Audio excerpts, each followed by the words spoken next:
Hello दोस्तों, नमस्कार। स्वागत है आपका अनुपम ट्रिक्स यूट्यूब चैनल पर। दोस्तों, आज के इस महत्वपूर्ण सेशन में हम बात करेंगे बायोलॉजी के एक और महत्वपूर्ण टॉपिक के बारे में। बायोलॉजी का जो बेस है यानी कोशिका जो चैप्टर है, कोशिका चैप्टर की हम शुरुआत कर रहे हैं। कोशिका विज्ञान के अंतर्गत कोशिका का अध्ययन किया जाता है, तो उसी पर हम आज चर्चा करने वाले हैं। तो कोशिका क्या होती है ना, कोशिका की खोज कैसे हुई, जीवित कोशिका की खोज किसने की, मृत कोशिका की खोज किसने की, किसे कोशिका विज्ञान का जनक कहा जाता है ना, कोशिका सिद्धांत क्या है ना, बहुकोशिकीय जीव, एक कोशिकीय जीव क्या होते हैं, है ना, कोशिका सिद्धांत की व्याख्या आगे किसने की। इन्हीं सारे बिंदुओं पर हम बात करेंगे। सेल शब्द की उत्पत्ति कैसे हुई, है ना, इन सारे महत्वपूर्ण बिंदुओं पर हम बात करेंगे। यहाँ से रिलेटेड काफ़ी प्रश्न आपसे परीक्षाओं में पूछे जाते हैं, है ना। तो आइए जान लेते हैं कोशिका के बारे में। कोशिका विज्ञान के अंतर्गत कोशिकाओं का अध्ययन किया जाता है। कोशिका विज्ञान को हम साइटोलॉजी भी कहते हैं, है ना। साइटोलॉजी के अंतर्गत किसका अध्ययन किया जाता है, कोशिकाओं का अध्ययन किया जाता है ना। सेल इंग्लिश में बोलें तो क्या बोलेंगे, कोशिका को सेल बोलेंगे। कोशिकाओं का अध्ययन विज्ञान की किस शाखा के अंतर्गत किया जाता है, तो साइटोलॉजी शाखा, है ना। साइटोलॉजी को हिंदी में बोलें तो क्या बोलेंगे, कोशिका विज्ञान बोलेंगे। अगर आपसे ये पूछा जाए कि कोशिका होती क्या है ना भाई, कोशिका को परिभाषित करो, कोशिका क्या है, इसका अर्थ क्या है, इन सब बारे में अगर आपसे पूछा जाए तो क्या बताएंगे आप। कोशिका जीवन की मूलभूत इकाई होती है ना।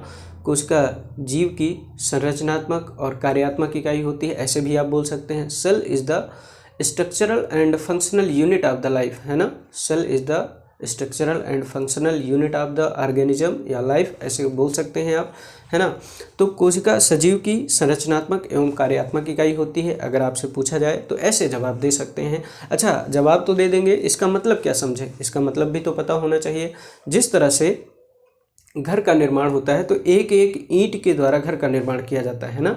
जब घर का निर्माण होता है तो एक एक ईंट लगाकर दीवार बनाई जाती है, दीवार के बाद कमरा बनता है, कमरा के बाद घर बन जाता है। उसी तरह अगर सजीव की बात करें तो एक एक कोशिका से मिलकर ही जीव का निर्माण होता है। ये तो संरचनात्मक इकाई का मतलब है ना। संरचनात्मक और कार्यात्मक इकाई का भी तो मतलब आपको समझ में आना चाहिए। तो संरचनात्मक इकाई का मतलब क्या है, जिस तरह से घर बनता है तो एक एक ईंट का प्रयोग किया जाता है ना, एक एक ईंट का प्रयोग करके हम घर का निर्माण करते हैं। उसी तरह सजीव का जब निर्माण होता है तो एक एक कोशिकाओं के मिलने से ही सजीव का निर्माण होता है। ये तो संरचनात्मक इकाई का मतलब हुआ। इसी तरह कार्यात्मक इकाई का मतलब क्या है, तो कार्यात्मक इकाई का मतलब ये है ना कि शरीर में जो बहुत सारी क्रियाएं होती हैं, जैसे श्वसन होता है तो फेफड़ा मुख्य अंग है जो कि श्वसन में सहायक है ना। रेस्पिरेशन के लिए उत्तरदायी अंग कौन सा है, श्वसन। इसी तरह पोषण होता है ना, मुख से प्रारंभ होता है, और भी बहुत सारे ऑर्गन्स है ना। तो जो ये बहुत सारी क्रियाएं होती हैं ना, इन क्रियाओं को अंतिम रूप से देखा जाए तो ये क्रियाएं कहाँ संपन्न होती हैं, कोशिका में होती हैं। तो इसीलिए इसे कार्यात्मक इकाई भी बोला गया। जैसे श्वसन कोशिका में कहाँ होता है भाई, तो कोशिकाओं में आपने पढ़ा होगा कि माइटोकॉन्ड्रिया को कोशिका का पावर हाउस कहते हैं, है ना। तो अंतिम रूप से देखा जाए तो सारी क्रियाएं कहाँ पर संपन्न होती हैं, कोशिका में संपन्न होती है ना। इसीलिए कोशिका को कार्यात्मक इकाई या फंक्शनल यूनिट भी बोला जाता है। Cell is the structural and functional unit of the life, है ना। तो ये कार्यात्मक इकाई भी है। सारी क्रियाएं अंतिम रूप से कहाँ पर होती हैं, कोशिका में होती है। जो भी क्रियाएं हैं, चाहे वो पोषण की बात करें, उत्सर्जन की बात करें, है ना, श्वसन की बात करें, ये सारी क्रियाएं अंतिम रूप से कहाँ होंगी, कोशिका में होंगी। एक एक कोशिका के मिलने से ही जीव का निर्माण होता है। ये तो स्ट्रक्चरल यूनिट का मतलब हुआ। और फंक्शनल यूनिट का मतलब क्या है कि सारी क्रियाएं जो जीव में होती हैं वो अंतिम रूप से कोशिका में होती हैं। ये मतलब है फंक्शनल यूनिट का। आइए कुछ और महत्वपूर्ण बातों पर बात कर लिया जाए जो कि कोशिका से रिलेटेड है, सेल से रिलेटेड है। आइए हम आपको बताते हैं कि कोशिका की खोज किसने की, कैसे हुई थी कोशिका की खोज। तो बात है सन 1665 की। लैटिन के एक वैज्ञानिक है ना। लैटिन अमेरिका आपने पढ़ा होगा भूगोल में, है ना, अमेरिका का कुछ हिस्सा जिसे हम लैटिन अमेरिका बोलते हैं। तो लैटिन अमेरिका के ही एक वैज्ञानिक थे जिनका नाम था रॉबर्ट हुक। बात है सन 1665 की। रॉबर्ट हुक अपनी प्रयोगशाला में काम कर रहे थे।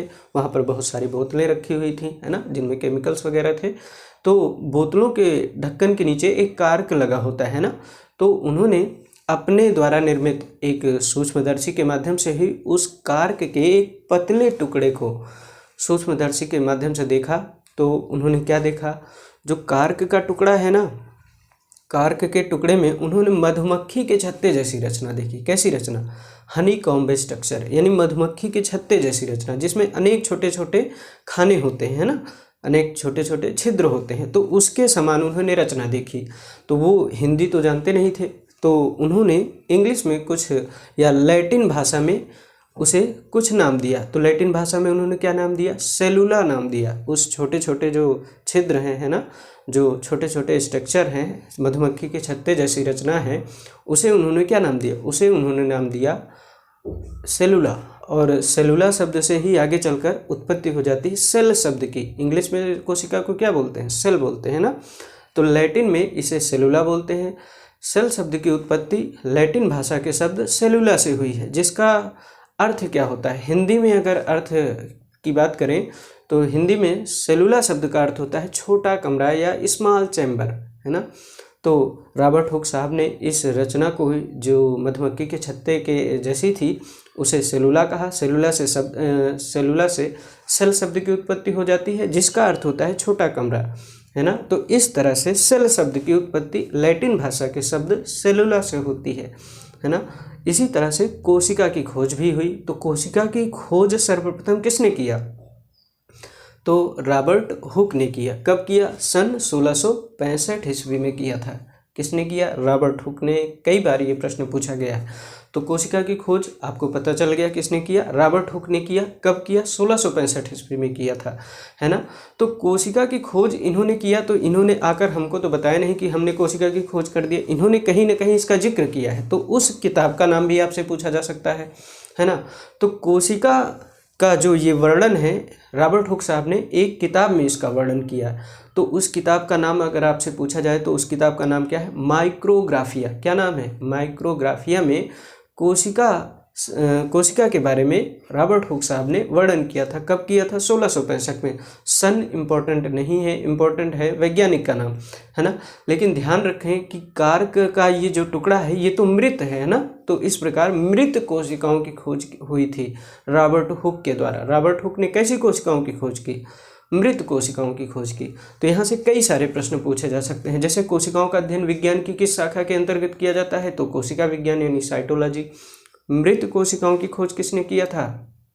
तो भी रॉबर्ट हुक। कब किए थे? 1665 में, है ना। या फिर कोशिका ही पूछे तो कोशिका की खोज सर्वप्रथम किसने किया? तो रॉबर्ट हुक ने किया। ये सारे प्रश्न यहाँ से पूछे जा सकते हैं, है ना।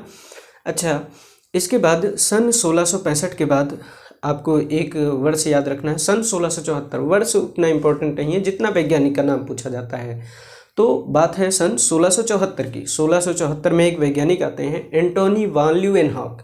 इनका नाम क्यों इम्पोर्टेंट है अभी बताते हैं, है ना। 1674 में एंटोनी वान ल्यूवेनहॉक ने तालाब के जल में जीवित कोशिकाओं की खोज की। उन्नत सूक्ष्मदर्शी, उन्होंने कुछ और विकसित सूक्ष्मदर्शी का प्रयोग किया और तालाब के जल से जीवित कोशिकाओं की खोज की, है ना। तो अगर आपसे पूछा जाए कि जीवित कोशिकाओं की खोज सर्वप्रथम किसने किया? तो एंटोनी वान ल्यूवेनहॉक ने किया था। कब किया? 1674 में किया।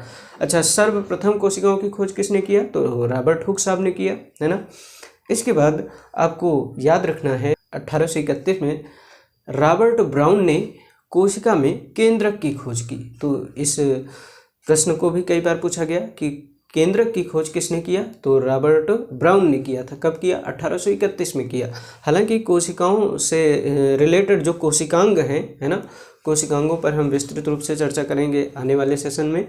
तो इस पर हम बेसिक बात कर लेते हैं। कोशिका से रिलेटेड जो फैक्ट पूछे जा सकते हैं, है ना, उन पर बात कर लेते हैं। तो 1831 में केंद्रक की खोज किसने किया? तो किसने किया भाई? रॉबर्ट ब्राउन ने किया था। इसके बाद अगला सन आपको याद रखना है थोड़ा सा, 1839 में जे ई पुरकिंजे ने कोशिका में जो तरल द्रव्य होता है ना, कोशिका में तो बहुत सारे कोशिकांग होते हैं, है ना, उसमें एक गाढ़ा लिक्विड भी होता है। तो इस तरल द्रव्य को उन्होंने क्या नाम दिया?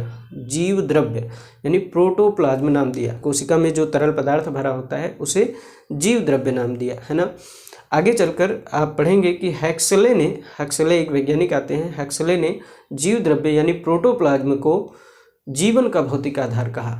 अगर आपसे पूछा जाए किसने कहा था जीव द्रव्य को जीवन का भौतिक आधार, किसने कहा, तो किसने कहा था भाई, तो हक्सले महोदय ने कहा था, है ना। ये प्रश्न भी काफ़ी बार परीक्षाओं में पूछा गया। आगे बात कर लेते हैं कोशिका सिद्धांत। 1838-39 में जर्मनी के दो वैज्ञानिक आते हैं। तो एक हैं स्लाइडन जो कि वनस्पति शास्त्री हैं और दूसरे हैं जंतु विज्ञान शास्त्री हैं, उनका नाम है स्वान, है ना। तो स्लाइडन और स्वान ने एक सिद्धांत प्रस्तुत किया कोशिका के बारे में, जिसे हम कहते हैं कोशिका सिद्धांत। तो अगर आपसे पूछा जाए कि कोशिका सिद्धांत किसने प्रस्तुत किया या कोशिका सिद्धांत का प्रतिपादन किसने किया, तो स्लाइडन और स्वान ने किया था भाई। तो कोशिका सिद्धांत है क्या, इसमें किन बातों का उल्लेख है, ये भी आपसे पूछा जा सकता है ना, कि किन बातों का उल्लेख है, किन बातों का उल्लेख नहीं है। तो अगर आपसे ये प्रश्न पूछा जाए कि कोशिका सिद्धांत में किन बातों का उल्लेख है, तो आपको याद रखना है 4 महत्वपूर्ण बिंदु हैं। प्रत्येक जीव की उत्पत्ति एक कोशिका से होती है, ये है पहला पॉइंट। कोशिका सिद्धांत का पहला पॉइंट क्या है, कोशिका सिद्धांत का पहला पॉइंट ये है कि प्रत्येक जीव की उत्पत्ति एक कोशिका से होती है, ये तो है पहला पॉइंट। दूसरा पॉइंट क्या है कि सभी जीव का निर्माण एक या अनेक कोशिकाओं से होती है।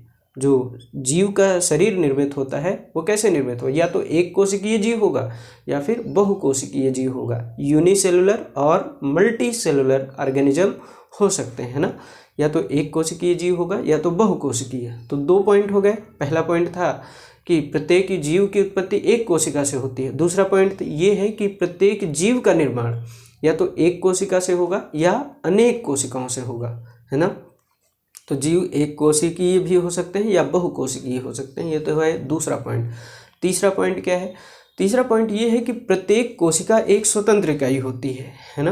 प्रत्येक कोशिका एक स्वतंत्र इकाई होती है और ये कोशिकाएं मिलकर, ये कोशिकाएं जब मिल जाती हैं तो एक जीव का निर्माण होता है। यानी कोशिका एक स्वतंत्र इकाई है, लेकिन प्रत्येक कोशिका मिलकर, है ना, सभी कोशिकाओं के मिलने से एक जीव का निर्माण हो जाता है। कोशिका सिद्धांत का चौथा पॉइंट क्या है, ये भी आप जान लीजिए। कोशिका सिद्धांत का चौथा पॉइंट ये है कि कोशिका के निर्माण में केंद्रक महत्वपूर्ण भूमिका निभाता है ना।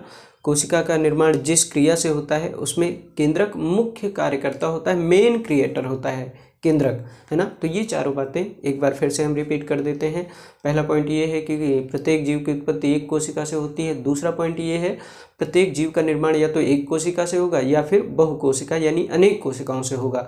तीसरा पॉइंट ये है कि प्रत्येक कोशिका एक स्वतंत्र इकाई है, लेकिन सभी कोशिकाएं मिलकर एक जीव का निर्माण करती हैं, है ना।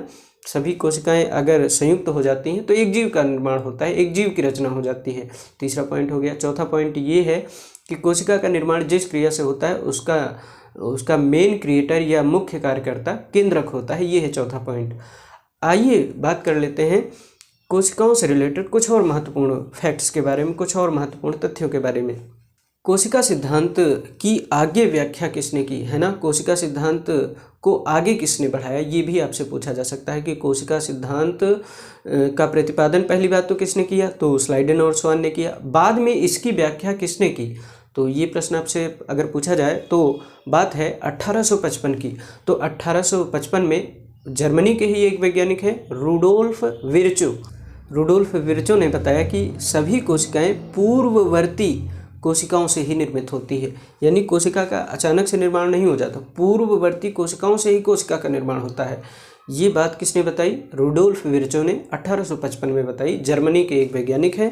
तो आपसे अगर प्रश्न पूछा जाए कि कोशिका सिद्धांत की आगे बाद में व्याख्या किसने की, तो रुडोल्फ विर्चो ने की थी भाई 1855 में। तो ये सारी बातें आपसे पूछी जा सकती हैं।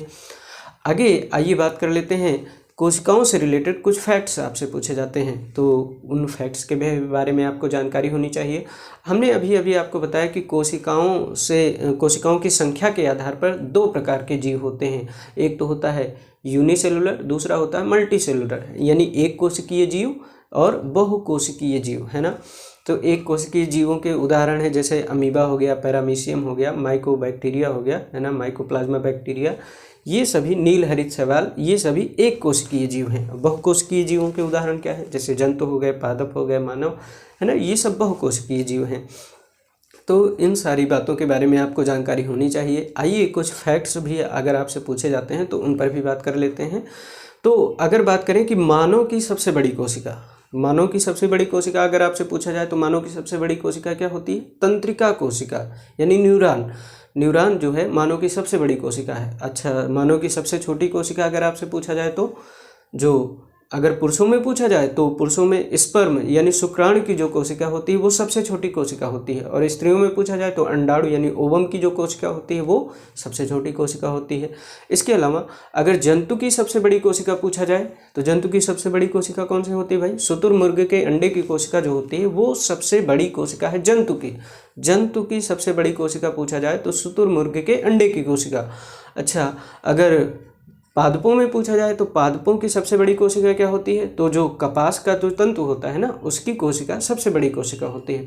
65 से लगभग 55 से 65 सेंटीमीटर लंबी होती है कपास के तंतु की कोशिका, है ना। तो पादपों में सबसे लंबी कोशिका, सबसे बड़ी कोशिका पूछा जाए तो कौन सी हो जाएगी भाई? कपास के तंतु की कोशिका।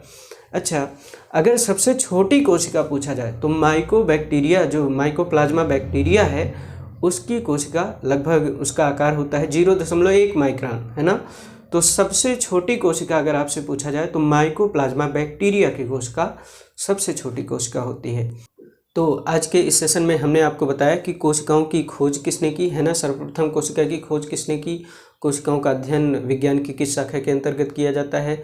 जीवित कोशिका की खोज किसने की? केंद्रक की खोज किसने की, है ना। कोशिका सिद्धांत क्या है? कोशिका सिद्धांत का प्रतिपादन किसने किया? कोशिका सिद्धांत की बाद में व्याख्या किसने की? इन्हीं सारे बिंदुओं पर हमने बात किया है। तो आज का सेशन यहीं तक रखते हैं। नेक्स्ट पार्ट में कुछ और महत्वपूर्ण जानकारियों के साथ एक बार फिर से मिलते हैं आपसे। तब तक बने रहिए हमारे साथ।